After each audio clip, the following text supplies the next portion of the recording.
So, newsflash, teaching can be an incredibly exhausting profession.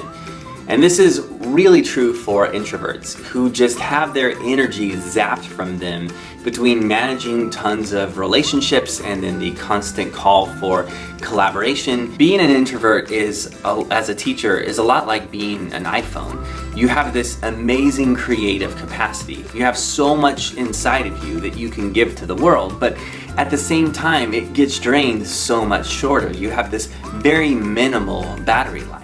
So how do you make it and survive, and not even survive, thrive as an introverted teacher?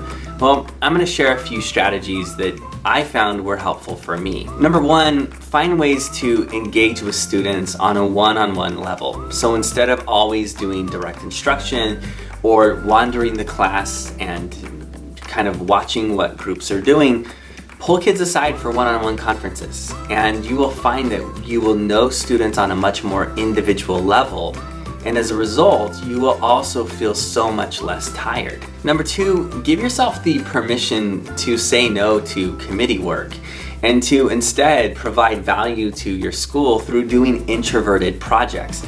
Now, this could be something like doing video editing or building the school website or writing the school newsletter, but things like that that allow you to work alone and work creatively alone a lot of times provide huge value to your school, but at the same time, you're not being drained from constantly going to external activities. Number three, remember that you don't always have to go to sporting events and dances and things like that. They're always looking for volunteers, and you always hear people say to pre-service teachers that you should connect with students and watch their sports games and go to their activities and events, but that can be loud and that can be exhausting.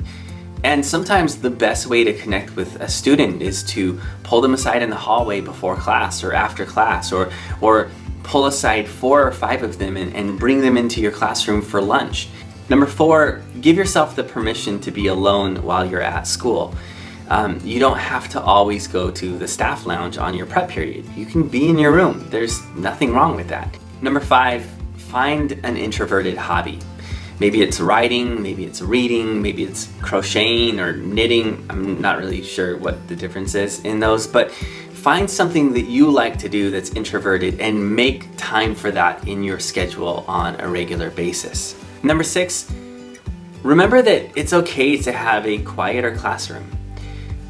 You have introverts in your class who need quiet processing time. So build moments of silence into your room and into your classroom routines. And in the same way, understand that extroverts need to talk to each other. So build in processing time back and forth. But I found that having a quieter classroom did not mean they couldn't be creative.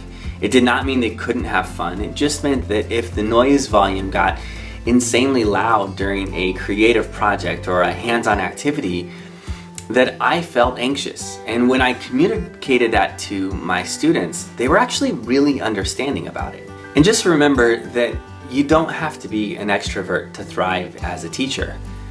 If you say no to certain things, if you take care of yourself, if you pay close attention to your energy level and you carve out me time, that's not being selfish. That's actually doing exactly what your students need. You have a lot to offer them as an introverted teacher.